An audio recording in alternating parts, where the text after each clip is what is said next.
The game of football is constantly evolving.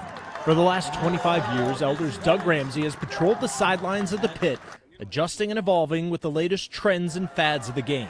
But it's the change of the last few seasons that has Ramsey and plenty of other high school coaches concerned about the future. The frustration, I think, with a lot of coaches is it's all very similar. So part of what has coaches like Ramsey concerned is this, the transfer portal.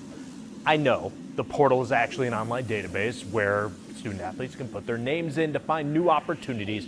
For our purposes, let's think of it like this magical portal where someone who always dreamed of being a Buckeye, a player who always thought they'd be happy as a Buckeye, thinks that maybe they'd be happier somewhere else. So they go into the portal and come out a Bearcat. Or perhaps a Bearcat backup decides they want to see more playing time. So maybe they'd be happier.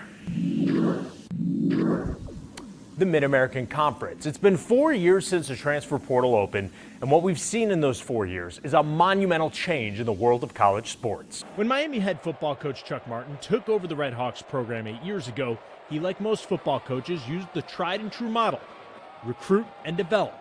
But during the 2020-21 seasons, there was a shift. The NCAA reported over 11,000 student athletes put their name in the transfer portal.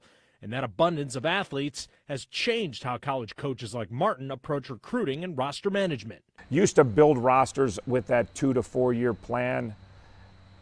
I kind of think it's a 1 year plan now. I really do. In Miami's case, since the portal opened, the Red Hawks have brought in 12 players, including 8 during the 2022 recruiting cycle. And Miami is far from alone. The Mid-American Conference signed 68 players out of the portal this last year. At the Power 5 level, it's even more common. The Big Ten brought in 85 players from the portal this past season. The SEC brought in 107. They know our rosters. They go through all the all-league lists, and they're trying to steal players. I mean, that's what it is. No one wants to say that because we live in this la-la dream athletic worlds where no one can be honest.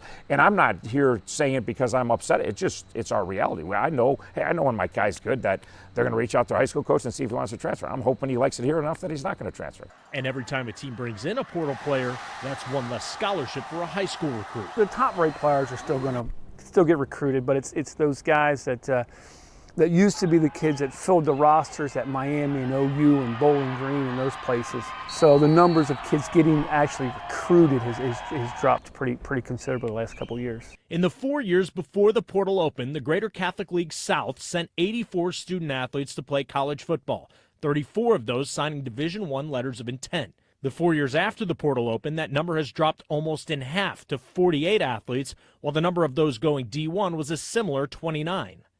While the portal has given a new sense of freedom to athletes to control where they spend their college years, it's far from a guarantee. The NCAA found for 2020 to 2021, of all athletes who enter the portal, 49% find a new school, 7% withdraw and return to their original school, which means 43% of student athletes who go into the portal never find another opportunity.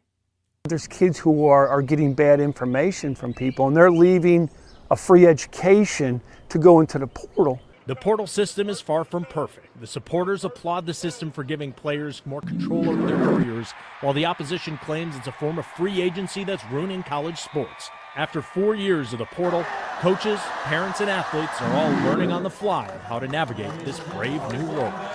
You used to be, as coaches, we always say, hey, when you're committed, you're committed. Unfortunately, that's where we've gone now, that you have to look out for your own best interest all the time.